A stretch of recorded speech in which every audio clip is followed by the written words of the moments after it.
उसने मुझे कहा कि तुम 7 दिन किसी के साथ निकाह करो, फिर वो तुम्हें तलाक देगा, फिर हम शादी कर सकते हैं। मुझे उसने तरह तरह की गालियां दी और ये 7 दिन जो थे मेरे लिए ऐसे थे जैसे किसी जन्नत में गुजार रही हूं। मुझे पहली बार एहसास हुआ था कि शौहर क्या होता है। अस्सलाम वालेकुम, कैसे हैं आप लोग? मैं हूं आपके साथ अदनान और आज की जो स्टोरी है ये राशिद और साजिदा की है। राशिद जो कि पाकिस्तान से डंकी लगाकर बार्सिलोना पहुंच गया था। बार्सिलोना पहुंचा तो वहां पर उसने तकरीबन कोई 8-10 साल छुप छुपा के काम किया और उसके बाद डॉक्यूमेंट अप्लाई किए थे और उसको वहां पर नेशनैलिटी मिल गई।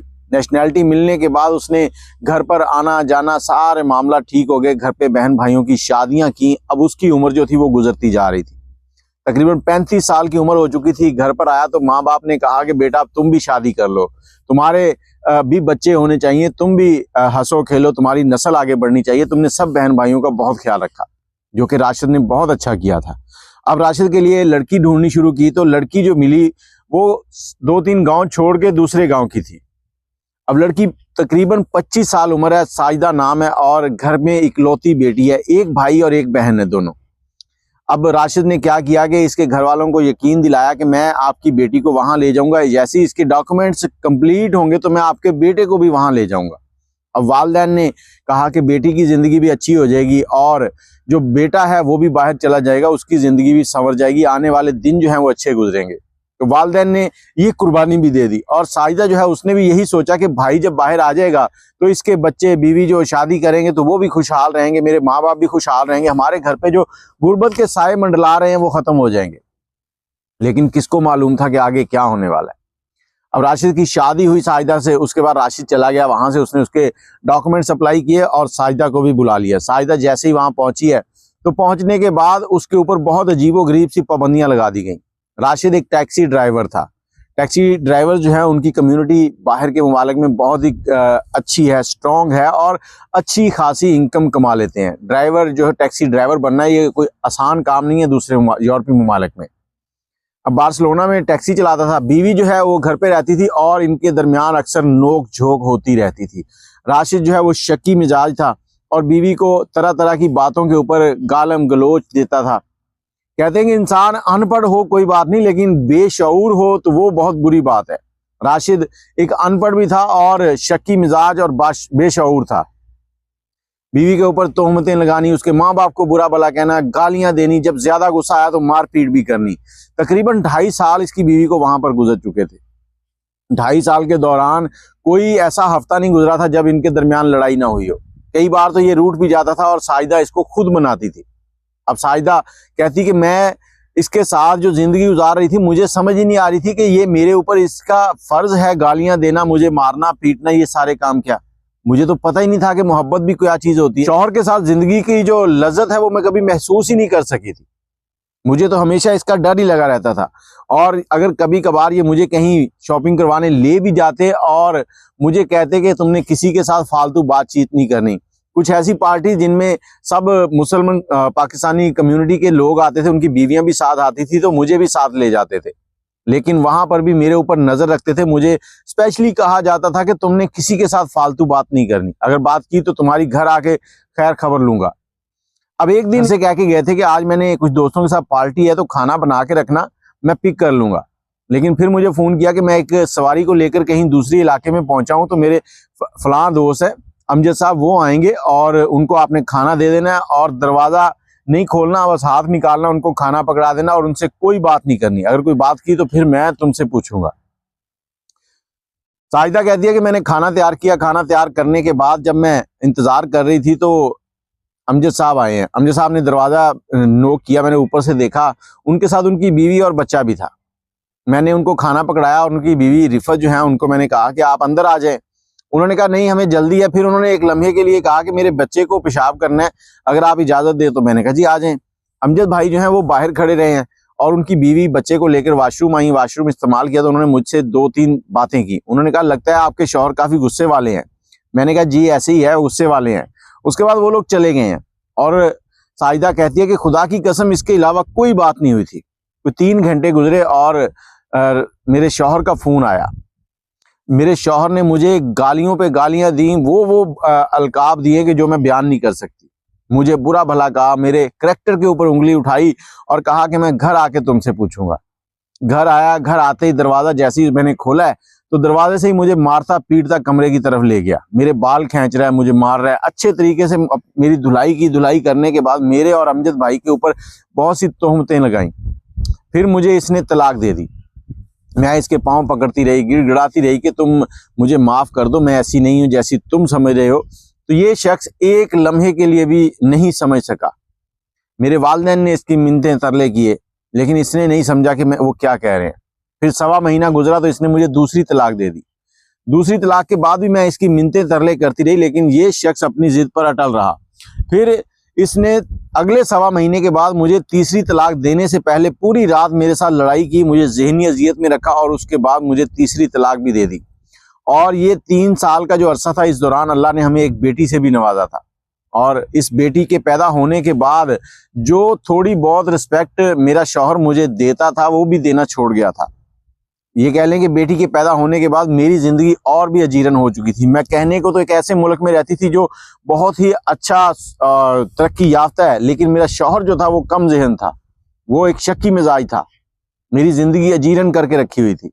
मैं घर से निकली हूँ, मेरी बेटी साथ है, मुझे समझ ही नहीं आ रही कि मैं कहाँ जाऊँ। सर्दियों की रातें हैं। मैंने ना चाहते हुए भी अमजद भाई को फ़ोन किया और उनसे कहा कि मेरे साथ ये मामला हो गया, आप मुझे ले जाएं। मैं उनके घर गई हूँ, उनको सारी दास्तान सुनाई है, तो उन्होंने भी इस पर अफसोस ही किया।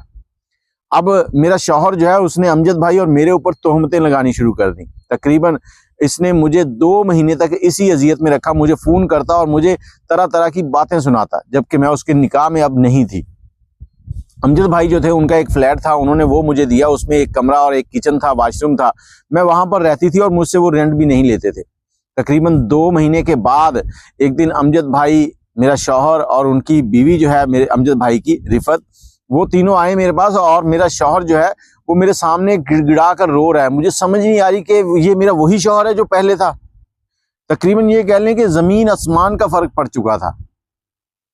मैं परेशान। अब मैंने कहा देखें, चाहे जो भी हो गया, लेकिन मैं अब आपकी बेगम नहीं हूं, मैं आपके साथ कैसे रह सकती हूं। और ये जो 2 महीने मैंने गुजारे थे, इसमें मुझे मेरी इज्जत नफ्स जो है वो महसूस होने लगी। मुझे पहली बार फील हुआ कि मेरी भी कोई रिस्पेक्ट है।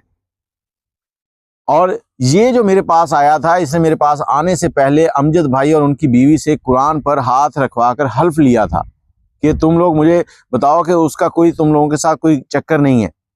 और अमजद भाई को सलाम करती हूँ कि जिन्होंने बगैर कुछ सोचे, ये गुस्सा करने की बात भी हो सकती थी कि मुझ पे कैसा इल्ज़ाम लगा रहा है ये शख्स, उन्होंने बगैर सोचे अपनी कस्में दी और इस शख्स को यकीन दिलाया। अब ये शख्स रोज़ मेरे पास आता और गिड़गिड़ाता कि वो मेरे साथ रहना चाहता है। फिर 5-6 दिन गुजरे और इसने मुझे आकर कहा कि एक रास्ता निकला है। वो क्या है? इसने कहा कि तुम हलाला कर लो। मैंने कहा हलाला क्या होता है? तो इसने मुझे बताया कि तुम एक शख्स के साथ शादी करोगी, चंद दिन उसके साथ रहोगी, उसके बाद वो तुम्हें तलाक देगा, फिर मैं तुमसे शादी कर सकता हूँ। मैं अपनी बेटी के बगैर नहीं रह सकता, मैं तुम्हारे बगैर नहीं रह सकता। पहले तो मैं नहीं मानी, लेकिन जब अमजद भाई और रिफत भाभी ने मुझे फोर्स किया तो मैंने हाँ कर दी। अब जब मैंने हाँ की तो मुझे एक दिन एक मस्जिद में ले गए। वहां पर एक मौलवी साहब थे, अब्दुल रहमान, उनके साथ मेरा निकाह करवा दिया गया। अब अब्दुल रहमान मौलवी साहब जो थे वो पाकिस्तान से थे, एक गरीब घराने से थे। वो विजिट वीज़ा लेके आते थे, वहां पर एक मस्जिद में अमामत करवाते थे और उसके बाद फिर वापस आ जाते थे। और उस अमामत की वो कुछ इनकम उनको हो जाती थी, उनके घर के अखराजात अच्छे चल रहे थे। अब उनसे मेरी शादी हो गई और शादी की पहली रात ही मुझे पता चला कि शौहर क्या होता है। अब्दुल रहमान ने मुझे 7 दिन वो चीज़ें मेरे साथ हुई जो मैंने कभी सोची भी नहीं थी। अब्दुल रहमान से मेरी ज़्यादा बात नहीं होती थी, लेकिन वो सुबह सुबह नमाज पढ़ाते, नमाज पढ़ाकर वापस आते, नाश्ता बनाते अपने लिए भी, मेरे लिए भी, और मुझसे कुछ बातें जो उनकी होती थी वो बहुत ही प्यारी थी। वो मेरी ज़िंदगी में एक ऐसा एहसास था कि जो एक औरत हमेशा चाहती है। वरना मैं तो यही समझती थी कि मर्द जब तक औरत को मारे ना तो औरत उसकी होती नहीं है, वो मज़ा ही नहीं आता ज़िंदगी का। अब मुझे पहली बार पता चला कि मर्द और औरत, मतलब शौहर और बीवी की मोहब्बत क्या होती है। बीवी सब कुछ बर्दाश्त कर लेती है, नहीं करती तो एक अपनी बेइज्जती और बेरुखी बर्दाश्त नहीं करती। अब्दुल रहमान ने उसको वो सारी की सारी खुशियां दी थी जो उसे पिछले 3-4 साल में नहीं मिली थी। अब वो कहती है कि वो 7 दिन मुझे उन 4 सालों से ज्यादा बड़े लगने लगे थे। तो एक दिन सब दोस्त इकट्ठे होके आए, मेरा शौहर भी पुराना जो था वो भी साथ था, और एक हाल के अंदर बैठे हैं और वहां पर मौलवी साहब से कहा गया कि आप साजिदा को तलाक दें ताकि मैं इससे शादी कर सकूं। तो ये बातें अभी चल ही रही थी तो मैं खड़ी हो गई। मैंने कहा मैं अगर जिंदगी गुजारूंगी तो मैं इन्हीं मौलवी साहब के साथ गुजारूंगी, मैं इन्हीं की बीवी हूं और इनके साथ ही रहना चाहती हूं। तो इस पर मौलवी साहब मेरे चेहरे की तरफ देख रहे हैं, हमारे दरमियान क्योंकि इस तरह की कोई बात नहीं हुई थी। तो मैंने उनसे कहा कि मैं इन्हीं के साथ रहूंगी। इस पर मेरा शौहर जो है वो तरह तरह की बातें बोलने लगा, बुरा भला कहने लगा। और इसी दौरान मैंने मौलवी साहब से कहा कि अगर आप मेरे साथ नहीं खड़े होते, आप मेरे मजाजी खुदा हैं, आप मेरे शौहर हैं, तो रोजे क़यामत में आपका गिरेबान पकड़ूंगी कि आपने इस शख्स के लिए मुझे क्यों छोड़ा था जबकि मैं आपके साथ रहना चाहती थी। अगर मुझ में कोई कमी है तो बताएं। तो मौलवी साहब जो है वो भी मेरे साथ खड़े हो गए। तो इस पर मेरे शौहर जो था उसने मुझे बुरा भला कहा, मेरे शौहर को धमकियां लगाई और फिर इसने कहा कि मैं तुम्हें देख लूंगा, कत्ल कर दूंगा, फलां फलां फलां, इस तरह की बातें करते हुए चला गया। चंद दिनों के बाद पुलिस आई जिन्होंने मौलवी साहब को अरेस्ट किया और इनके ऊपर एक FIR थी जिसमें कहा गया था कि ये पाकिस्तान से विजिट वीज़ा लेकर आते हैं और यहाँ पर आकर अमामत करवाते हैं और पैसे कमाते हैं, इनलीगल है। इस पर मौलवी साहब परेशान हो गए। तो मैंने उन्हें कहा कि मुझे कोई दौलत नहीं चाहिए, जो कुछ आप मुझे दे रहे हैं मेरे लिए वही बहुत है, मुझे कोई वीज़ा नहीं चाहिए, कुछ नहीं चाहिए, हम पाकिस्तान चलेंगे, वहीं पर रहेंगे। तो मैं अपने इस शौहर के साथ, मौलवी साहब के साथ पाकिस्तान आ गई। अब हम लोग पाकिस्तान में अच्छी ज़िंदगी गुजार रहे हैं। मेरी बेटी भी मेरे साथ खुश है, मौलवी साहब भी खुश हैं और मौलवी साहब बच्चों को पढ़ाते हैं, मैं घर के काम काज करती हूँ। मैं पढ़ी लिखी थी, मैंने MA किया हुआ था, अब मैं बच्चों को यहाँ पर ट्यूशन पढ़ाती हूँ। लेकिन मुझे वो ज़िंदगी के 4 साल जो मैंने वहाँ पर राशिद के साथ गुजारे थे वो आज तक नहीं भूल रहे कि मैंने किस अजियत में वो ज़िंदगी गुजारी है। राशिद का कई बार फ़ोन आता है, पहले तो 1-2 महीने लगातार फ़ोन आता रहा वो, और फ़ोन के अंदर ढेरों उसके मैसेजेस हैं जिसमें वो रो रो कर मुझसे माफ़िया मांग रहा है, मौलवी साहब से माफ़िया मांग रहा है कि उसे माफ़ कर दें, उससे गलती हो गई है, वो गलत था। और उसके बाद उसका मैसेज के महीने के बाद आने लगा।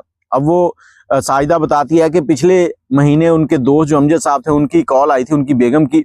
वो कहती हैं कि राशिद ने अपने हालात जो हैं वो बड़े बुरे कर लिए हैं, अब वो टैक्सी भी नहीं चलाता, अक्सर क्लबों के बाहर पाया जाता है और अपनी ज़िंदगी को उसने तबाह करके रखा हुआ है, लोगों से उसने कर्जा लिया हुआ है, नशा करता है।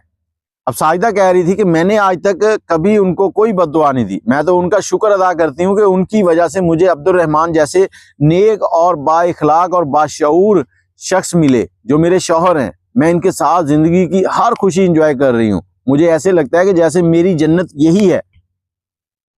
आज वो लड़की अपनी ये कहानी सुनाते हुए ये बता रही थी कि लड़कियों के साथ अगर कोई इस तरह के मामला हो रहे हो तो इस अगले स्टेप की तरफ बढ़ने से कभी भी ना डरा करें, अपने वालिदैन को बताएं, उनको कॉन्फिडेंस में लें और उनके साथ सारी बात शेयर करें। अक्सर क्या होता है कि लड़कियां जो इस तरह के मामला होते हैं इसी वजह से शेयर नहीं करती कि मेरे वालिदैन परेशान हो जाएंगे, वो क्या सोचेंगे कि उनके साथ क्या हो रहा है। उनकी बेटी जो उनकी रानी थी आज वो नौकरानी बन के रह रही है। तो ये सब लड़कियों के लिए मैसेज है, सब वालिदैन के लिए मैसेज है कि बेटियां जो हैं उनका ख्याल रखें। और एक बात और कहता चलूं कि सिर्फ बेटियों का ख्याल न रखें, जो बहू आपके घर में आती है वो भी आपकी बेटी होती है, उसको भी अपनी बेटी समझकर वही हकूक दें जो आप अपनी बेटी के लिए पसंद करते हैं, ताकि दोनों तरफ से काम बराबर रहे। हमारे माशरे में ये कहा जाता है कि अगर दामाद बीवी के कहने में है तो कहते हैं कि दामाद हमारा हीरे जैसा है, और अगर अपना बेटा बीवी के कहने में हो तो कहते हैं कि रन मुरीद है। ये दोहरा मेयार क्यों है?